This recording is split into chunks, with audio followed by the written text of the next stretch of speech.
Tere tulemast kõigile 27. Power Estonia laivi. Minu nimi on Rudolf Kasper ja enne kui me lähme meie tänase laivi ägeda esineja juurde, ma räägin kõigile, kes meie kanalile esimest korda satuvad, mis see Power Estonia on ja mis need laivid endast kujutavad. Nimelt me korraldame neid laive Power Estonia kogukonna jaoks ja selle kogukonna eesmärk on siis kaasata ja kõnetada Eestimaa noori ja üldse edumeelseid inimesi, kes tahavad elus midagi rohkemat saavutada. Ja me korraldame siis erinevaid lauamänguõhtuid, erinevaid eesmärgi seadmise üritusi nii online'is kui ka offline'is. Ja lisaks me korraldame siis siukseid laive, mille eesmärk on siis rääkida Eestimaa inimestega, kes on täiesti erinevate valdkondade taustadega inimesed, kes teevad midagi kirega, südamega ja on näha, et neile meeldib see, mida nad teevad. Ja me oleme siis täna juba intervjueerimas 27. inimest, kelleks siis on Mihkel Palk, kes räägib natuke ka endast kohe lähemalt. Mihkel, kas sa oled meiega? Ja, olen teiega. Okei, super, väga hea. Aga Mihkel, võib-olla sa alustuseks räägiksid paar sõna, et kes sa oled ja millega sa tegeled ja kust sa tuled? Tere ka minu poolt. Mina olen Mihkel, olen tüüpiline raamatupidamise eriala õpilane Haapsalust. Lisaks raamatupidamise erialale ma tegelen ka näitlemisega, spordiga, petank, bowling, töötan turvamehena, klienditeenindajana, lisaks ka muidugi väike aktsionär ning veel mõned tegevused, millest ma täna pikemalt räägiks. Wow, see on mees nagu orkester. Okei, aga nagu me oleme rääkinud, siis täna me keskendume aina näitlemisele ja räägime natukene sellest, kuidas sa jõudsid näitlemiseni ja mis see sulle andnud on. Aga võib-olla sa algul räägid üldse, et mis näitlemine sinu jaoks tähendab? Näitlemine minu jaoks tähendab seda, et mina isiklikult olen pigem nii-öelda rahvateater, harrastusteatri näitleja, et ma ei ole mõelnud ja tõenäoliselt ma ei lähe ka professionaalseks näitlejaks. Võib-olla vabakutseline, aga see on ka kõik. Okei. Aga kaua sa oled, kui vana sa oled ja kui kaua sa oled juba näitlemisega tegelenud?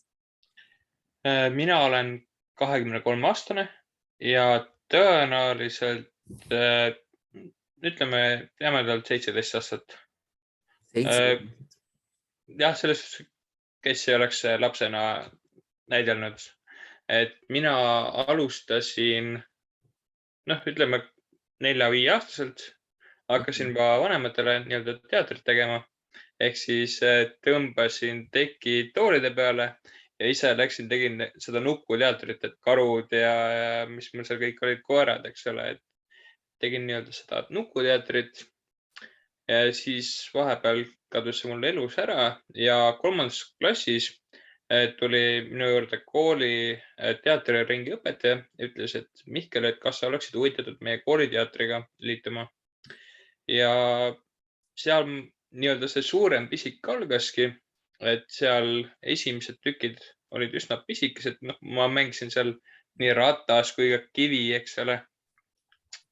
Ja miks ma nagu sain selle suurema motivatsiooni, oli see kadedus.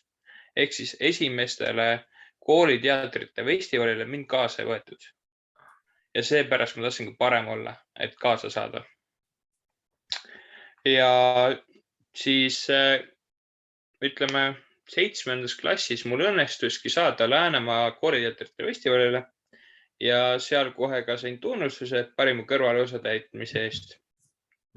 See oli siis teatritükiga Kuldharake. Edasi kuni 10. klassina ma tegelesin pidevalt kooliteatriga, aga siis, kuna ma läksin Haapsalu kutsehariduskeskusesse, mitte Läänemaa Gümnaasiumisse, kellel on väga suur teatrikallak, et kutsehariduskeskusesse teatriringi kui sellist asja ei ole. Ja siis ma vahepeal tegelesin jõuluvanandusega et jõuluvanandusega ma alustasin ka, ütleme, mis ma olin 17, ei isegi 16. Küll sa olid noor jõuluvana. Jah, et ütleme, esimesed kliendid olid mul nii-öelda isa sõbrad, kellele ma nii-öelda naljaviluks tegin ja ütleme, tegelikult see algas isegi koolist. No mäletan, et koolis, kui ma käisin 9. klassis, siis huvijuht tuli minu juurde jõulude ajal, ütles, et kuule, et nüüd on selline probleem, et jõuluvanaga on kehvasti. Et kuna ma olen teatriringides käinud, ma olen ka selle nii-öelda sain tiitli parima kõrvalosa täitmise eest, et kas ma oleksin huvitatud tegema jõuluvana. Minu jaoks kohe, vau, sihukestesse, iga päev ei pakuta, eks ole. Et siis ma võtsin kohe selle vastu ja sealt mul see jõuluvana pisik algaski, et alguses alustasin 1-2 kliendiga aastas ja nüüd tänaseks on mul, ütleme, see jõul oli umbes 20 eraklienti, 2 kooli, 2 lasteaeda ja haigla. Ma küsin täpsustavalt nüüd meie väiksemate kuulajate jaoks üle, et sa oled jõuluvana abiline, on ju, mitte päris jõuluvana. Jah, jõuluvana abiline. Okei, väga hea. Super. Aga ma sain siit ägedaid häid mõtteid ja nagu, mis ma juba praegu kirja panin ja ma mõtlesin, et nad üle natukene küsida. Et sa mainisid... Ma räägiks natuke edasi, kui tohib. Ja, loomulikult, hea meelega. Et edasi ma liitusin Haapsalu C-teatriga, kus kohas ma olen paaris tükis mänginud nüüd juba. Lisaks olen ka mänginud Haapsalu Valgedaami suveteatris paar aastat, kus kohas ma mängisin Valgestaamis Munka ning Sõjasulast ning ka Polügooni teatrikoolis käisin, mis nüüd on uue nimega Haapsalu teatristuudio. Okei, need on väga et põhimõtteliselt sa mängid siis 3 teatrigrupis?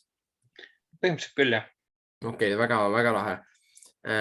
Vau, nüüd see on äge kuulda seda teekonda või seda, kuidas sa oled juba nagu sa ütlesid, sa alustasid kivist ja rattast ja jõudnud siis erinevate nende koosseisudeni. Aga mul tekkis siuke küsimus, ma ei tea, kui lihtne või raske seda selgitada mulle, kes ei ole näitleja, aga ma olen kuulnud ka, et on siuksed huvitavad rollid, et mängi kivi või mängi ratast. Et ütleme, kui sa peaksid praegu ratast, ütleme, kui sa peaksid praegu kivi mängima, siis kuidas sa iseloomustaksid kivi, kuidas sa mängiksid kivi ja kuidas sa siis väiksena kivi mängisid? Tookord oli see nii, et 4 käpukil ja käkarasse kokku niimoodi pressisin ennast ja siis olingi kivi. Okei, väga lahe. See on hea teada, et kui meil on neid, ma tean, et kes tahavad minna ülikooli siis näitamist õppima, et nendel on siis need sisseastumiskastid, kus peab igast huvitavaid asju mängima, nii et siis kui nad meie laivi praegu kuulavad, siis nad vähemalt said teada, kuidas kivi mängida. Okei, aga see on väga äge ja see on äge lahe teekond ja mulle meeldib just see, et isegi kui sul on vahepeal mingid augud sisse jäänud, siis see hobi on kuidagi sinuni tagasi jõudnud. Et kui ma praegu nagu etteruttavalt korraks ma küsin, siis nagu sa ütlesid, vaata, et sa ei näe, et sa oled professionaalne näitleja, aga kas sa näed, et näitlemine on nagu siuke asi, mis jääb terveks eluks sinuga või pigem see on siuke asi, et ükskord sa enam ei tee seda? Ütleme pigem küll, aga kas ma nüüd 3 erinevasse koosseisus jätkan? Tõenäoliselt ma lähen ühe seltskonna peale, aga jõuluvana abiline jääb tõenäoliselt minuga üsna pikaks. Okei, väga hea. Siis on võib-olla, mul tuli jälle üks huumorikas asi, et kui keegi meid vaatab, see on väga huvitav, et Rudolf ja jõuluvana räägivad näitlemisest. Okei, aga lähme edasi. Kui sa praegu rääkisid sellest, et sa kindlasti jätkad vähemalt ühe grupina, siis ma arvan, et see küsimus on ka sellega seotud, et miks sa teed seda? Ehk siis, mis see näitlemine sul andnud on? Et miks sa tahad ka jätkata ja mida see näitlemine juba senimaani sul andnud on? Et kui sa, ütleme, mõni aasta võib-olla vahepeal tegelenud ei ole näitlemisega, aga üldpildis 17 aastat näitlemist. Ja see on nagu olnud su hobi, nagu me kuulsime seda igast teisessu ka, siis mida näitlemine on su elule juurde andnud? Mis see sulle andnud on ja miks sul see ikka nagu silm särab, kui sa sellest räägid ja miks sa ikka näidelda tahad? Tõenäoliselt on see esinemisoskus, esinemisjulgus, mis nagu on väga head. Ehk siis, kui mul on vaja kuskile esineda, siis mul ei ole nagu üldse probleemi. Aga mis hetkel nüüd nagu paneb selle silma särama on kollektiivid. Ehk siis pigem ongi see sõpruskond. ja need inimesed, kes sellega tegelevad. Okei, see on väga hea, ma arvan, et tõesti need inimesed, kellega me kokku puutume, aga Ja tulles korra sinna rolli juurde tagasi, siis pigem on see laste silmades näed seda rõõmu, kui ma jõuluvana abilisena saabun nende koju. Okei, ma seda täitsa usun, et see sära silmas, see võib-olla teeb ka enda ju, ongi selle tuju heaks. Okei. Aga sa mainisid korraks huvitavat asja, sa rääkisid esinemisoskusest ja esinemisjulgusest. Ja ma ei tea, kas sa tead seda, aga on tehtud erinevaid uuringuid, kus on öeldud, et esinemishirm on inimestel suurem kui surmahirm. Ja siis mul tekibki see küsimus, et kui sa oled seda ise ületanud ja see näitamine on andnud sulle selle, et sul ei ole seda esinemishirmu siuksel näol, siis kui täna keegi kuulab meid, kes tahaks ka esineda, ükskõik kas näidelda või siis rääkida või mida iganes, aga tal on hirm, see avaliku esinemishirm, kas sul on mingi nipp või nõuanne enda poolt, mis sind on aidanud, kuidas sa ületad seda hirmu, mis on see salanipp, kuidas sa said sellest hirmust üle? See tõenäoliselt on selle pärast ma ei ole seda tundnud, kuna ma olen juba lapsest saati erinevate, ütleme nende teatritega, kooliteatriringiga tegelenud, siis ma ei olegi seda tundnud ja seega mul on väga keeruline sinu küsimusele vastata. Aga jah, kusjuures siiamaani tegelikult, kui ma niimoodi hakkan mõtlema, siis eriti esietendused, kus kohas ma nii-öelda väga pean, ütleme, kas motivatsioon, ütleme, mediteerin või midagi muud taolist, et see 5-3 minutit, selles suhtes. Okei, väga hea, see on hea soovitus jällegi. Okei. Aga ma jõuan lähemale sellele, et ütleme, kui täna kuulabki meie laivi nüüd keegi, kes näebki just seda näitlemise poolt sellele, et vau, see oleks äge, ta tahaks seda teha, siis mul oleks nagu mõned siuksed küsimused sel teemal. Et esiteks nagu võib-olla, kui sa saaksid nii-öelda siis täna, ma ei tea, kas nad 17 aastat tagasi minna, aga ütleme, kui sa saaksid tagasi minna sinna 3. klassi, just nagu näitlemise koha pealt oma tänaste mõtete ja teadmistega, siis kuidas sa alustaksid seda näitlemist teistmoodi või mis oleks niisugune hea soovitus, mida sa soovitad kellelegi, kes on alles oma näitlemise teekonna algul? Et ta ei pea tingimata laps olema, ta võib olla ka praegu, ütleme näiteks, kui mina tahaksin täna alustada näitlemisega, siis mis oleks niisugune esimene soovitus, mida see inimene peaks tegema või mida ta võiks teha? Jah. Selles suhtes on väga hea küsimus, küll aga need valdkonnad on hoopis teistsugused, et kõigepealt ma jagaksin soovituse kooliõpilasele ja seejärel sinule. Okay. Ehk siis kooliõpilasena ma tõenäoliselt soovitaksin ja soovitan ka hetkel minna, kui on koolis on teada, et on teatriring toimiv, siis teatriringi õpetajaga rääkima või siis huvijuhatajaga. Et võimalusel, kui palju õpilasi soovib teatri ja näitlemisega tegeleda, siis on ka võimalik, et see luuakse kooli. Nüüd tulles sinu juurde, siis on üsna paljudes erinevates Eesti suurtemates linnades on teatri nii-öelda grupid, kuhu ka oodatakse uusi tulijaid ja võetakse ka ilusti vastu. Aga need on, kas on september või on detsember? Septembris ja detsembris alustavad? Jah. Okei. Näiteks Tallinnas ma tean, et on Polügooni teatrikool, kes on valmis võtma selliseid tavalisi inimesi enda gruppidesse. Okei. Aga ma siis küsin vahepeal nende ette, et kui nüüd täna praegu kuulab keegi meie laivi ja tal tekib nagu täitsa see huvi, aga tal nagu ei ole nagu seda teadmist, nii et kas ta võib pärast suga ka näiteks ühendust võtta näiteks Facebookis ja kirjutada sulle ja saab talle ka anda siis soovitusi, et kus võiks saada näidelda? Kuna meil regioonid on üsna erinevad, näiteks Tartut, Pärnut ma väga hästi ei tunne. Tallinnas ma tean ainult seda ühte Polügooni teatrikooli, Haapsalus ma oskaksin küll soovitada, aga ütleme nii, et see läheks üsna keeruliseks, see kommunikatsioon. Et on võimalik tõenäoliselt ka seda kuskil Google'ist leida. Okei, selge, väga hea, see on hea vastus, et saab netist ühesõnaga selle kohta infot leida, et see on hea pool. Aga sa tõid nagu siukseid, ütleme, praktilisi nõuandeid ja ma täpselt, mis ma ootasin ja küsisingi, et nii sellele noorele kui ka siis ütleme juba täiskasvanule. Aga ma küsiks sult nüüd ühe teise asja, et oletame, et sul on see grupp olemas. Ükskõik, kas sa oled siis see noor või vana või kes iganes, sul on see grupp olemas, et kas sul oleks nagu mingi enda nagu ajaloo peale mõeldes mingi sihuke nagu hea kogemus, mida sa annaksid või mida sa teeksid teistmoodi, kui sa alustava näitlejana tegid, et mis on nagu andnud sulle, et mida sa täna teeksid teistmoodi, kui sa alustaksid, kas sa, ma ei tea, õpiksid mingid tekstid paremini pähe või on mingid siuksed, kas on mingid siuksed inside nii-öelda neid sisemisi siuksed mingid nippe, mida sa võid jagada?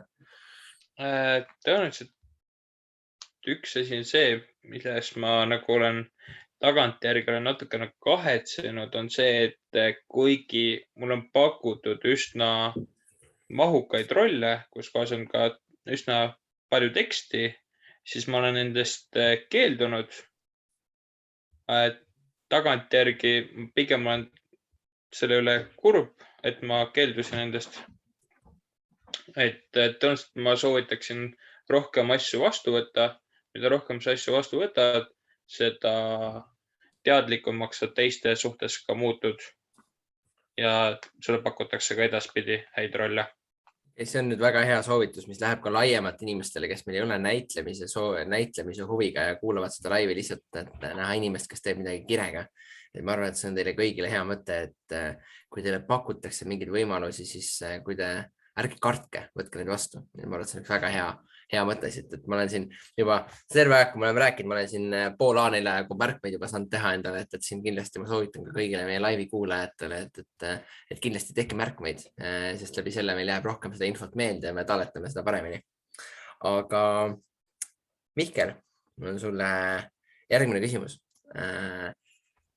No kui me kuulisime, sa tegeled hästi paljude valdkondadega, aga kui me võtame selle näitlemise poole pealt, et kui sa rääkisidki, et sa näed, et sa pigem oled ühes nagu kindlas grupis, aga kui sa mõtled niimoodi, et selle näitlemise valdkonna peale, et kas sa oled mõelnud, kus sa tahaksid 10 aasta pärast olla? Et kui kõik läheb nii, nagu sa oled plaaninud näitlemisega, siis milline võiks 10 aasta pärast olla see sinu ja näitlemise suhe? 10 aasta pärast tõenäoliselt ma ikkagi jätkaksin ikkagi harrastusnäitlejana, et ma kuhugi professionaalsesse teatrisse ei läheks. Aga sa küsisid rollide kohta? Jah, näiteks rollid. Et selles unistus oleks küll muidugi mängida Romeot ja Julias, just seda Romeot, eks selle, mis paneks mul tõesti silma särama. Aga seda pigem siis, kui ma natukene arendaksin ennast ja läheksin ka professionaalsesse teatrisse. Ehk siis mulle väga läheb korda Tartu Emajõe suveteatri tegemised Andrest Niivna või juhendamisel. Okei, see on väga hea. Ja siis, kas sul on ka mingi kindel, nagu ma arvan, see Tartu see, et see oleks täpselt see grupp, millega sa sooviksid seda Romeot ja Juliet näidelda? Romeot siis seal näideldas? Jah, teine variant oleks muidugi Endla, aga Pärnu teater Endla. Et selle kahe vahel on. Okei, no ma arvan, et eesmärke tuleb saada kõrgeks ja kindlasti 2032, 4. aprill, 5. aprill me võtame suga ühendust ja räägime, uurime, kas sa oled saanud näitlemas käia siis Romeot. Okei, see on väga hea. Aga ma küsiksin sult ühe küsimuse, mida ma olen küsinud tegelikult kõikidelt meie live esinejatelt ja see on natuke teistsugune küsimus. Nimelt, kui kõik eelnevad küsimused on nagu selle kohta olnud, et esiteks me oleme natuke konkreetsemalt läinud näitlemisse, see on võib-olla natuke laiemalt, aga kui me räägime just sellest, et mis on nagu läinud hästi ja mis su kogemused asjad on, siis tihtipeale me vaatajatele jääb kaamerate tagant, ekraanide tagant selline mulje, et see näiteks ongi, et see Mihkel on nii ideaalne, et okei, et tema julgeb näidata, tal hirme ega midagi ei ole, on ju. Ja tema teeb kindlasti kõik esimese korraga alati õigesti. et siis mul oleks nagu siuke küsimus, et kas sul on nagu mingeid asju, mis sul siin teekonnal on läinud nagu valesti, mis sul on läinud nagu nii-öelda pekki, mis sa tahaksid teistmoodi teha, et mida sa nagu muudaksid oma selle näitlemise teekonnal? Et noh, sa tõid siin enne välja selle, et sa loobuksid, tähendab, et sa ei loobuks mõndadest nendest nagu suurematest pakkumistest, on ju, et kui sulle pakutakse mingeid suuremaid rolle. Aga kas sul on veel mingeid siukseid asju, mis sa nagu täna teeksid teistmoodi, et kui sa saaksid nagu mõelda selle peale tagasi? Ütleme nii, et natukene mõnest teatri, ütleme praeguses, kuna ma tegelen 3 erinevas teatris, ma olen natukene nugade peale läinud ja ma olen saanud aru sellest, et probleem on selles, et sa pead aru saama, kuhu teatrisse sa lähed. Ehk siis, no ütleme, ma saan tuua praegu professionaalsete teatritega näite, no ütleme, kuna tõenäoliselt enamik Haapsalu teatreid ei tea, siis sa ei saa minna Vana Baskini teatri kogemustega või noh, teatri, noh, ütleme, see on pigem komöödia, sa ei saa sellega minna näiteks draamateatrisse. Et sa pead ikkagi vahet tegema 2 erineval teatril. Okei, see on, ma arvan, hea nõuanne, et sa tead nagu, kuidas nagu, mis on nagu, et sa ei lähe siis draamateatrisse komöödiat tegema ja komöödia siis nii-öelda komöödiat tegema komöödiasse minema tegema draamat. Okei, see on igas teatris on erinev suhtumine. Okei, aga kui me võtame nüüd laiemalt selle, et see ongi, et see on nagu siuke äge asi, mis sa teed, see näitlemine kogu pool, aga kuna sa oled nagu leidnud mingid kindlad sihid endale elus, sa tegeled mingite kindlate valdkondadega, siis kas sul on näiteks mingid soovitusi, mingid näiteks, kas mingid näiteks podcast, mingid audioid või mingid raamatuid, mis on sind üldse nagu elus lihtsalt aidanud, suunanud, mis on sulle nagu aidanud sind nagu lähemale sellele, et sa teeksid neid asju, mis on nagu silma särama loovad. Et kas oskaksid midagi soovitada, et meie kuulajatele või kellelegi, kes tahaks nagu ka, ütleme, just sükest kindlust või asja, et nagu teha seda, mida ta päriselt, mis talle päriselt meeldib. Kas sul on olnud mingid siukseid podcast'e või raamatud, mis on sind kuidagi kõnetanud? Sellest teatri koha pealt kahjuks mul ei ole ühtegi raamatut välja tuua ja ka podcastidega jah, pigem ei ole teatri koha pealt. Et muudes eluvaldkonnades on mind raamatud podcastid nagu rohkem aidanud. Okei, kas sa tahad tuua mõne välja, mis sind lihtsalt isiklik lemmik on siuke, kui me jätame nagu näitamise välja lihtsalt, mis sind on ennast kõnetanud, aidanud sulle midagi teistmoodi mõtestada? Ütleme nii, et kuna ma tegelesin ja tegelen ka hetkel väikest viisi aktsiatega ja investeerimisega, siis mind on nagu tunduvalt rohkema selgema pildi mul on andnud Rikas isa ja vaene isa Roberto Kiyosaki raamat. Okei, väga hea. Et see on, meil on ägedad näha siuksed mõned nagu mustrid meie laivides, et meil on täiesti erinevate valdkondade inimesed ja mingid asjad nagu on sarnased nagu mõtted ja see raamat on meil ka korduvalt läbi käinud, et see on väga hea soovitus. Okei, aga mis ma võib-olla siukse mõtte tahaks siin vaikselt lõpetuseks küsida, kuna meil jookseb siin praegu vaikselt aeg peale, siis kui me võtaksime nagu kogu selle näitlemise teekonna ja üldse see, et sa tegeled ka paljude nagu teiste asjadega, siis kindlasti on sul olnud neid olukordi, et no ma ei tea, kas on, aga paljudel inimestel kindlasti on see, kus inimesed ütlevad, et aga miks sina, Mihkel, peaksid näitleja olema või miks just sina, et maailmas on nii palju inimesi, kes tahavad näitlejaks saada, et miks just sina peaksid, et kuidas sa nagu, kas sul on esiteks üksteist olukordi, kus võib-olla inimesed su ümber üritavad sind tagasi hoida ja kuidas sa oled endale kindlaks jäänud, kuidas sa oled ikkagi läinud ja teinud ja nagu sa ütlesid, et sa algul tundsid end nagu seda kadedust, et sind jäeti välja, et sa ei saanud sinna siis võistlusele kaasa, et mis nagu oli see, kuidas sa suutsid nagu öelda endale, et ei, et ma jätkan, ma teen edasi, kuigi sul nagu ei olnud veel mingeid tulemusi?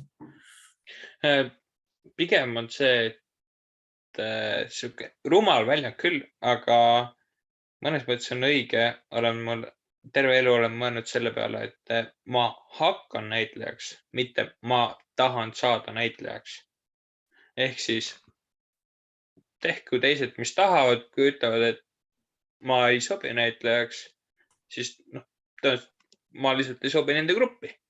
Ma sobin kuhugi mujale.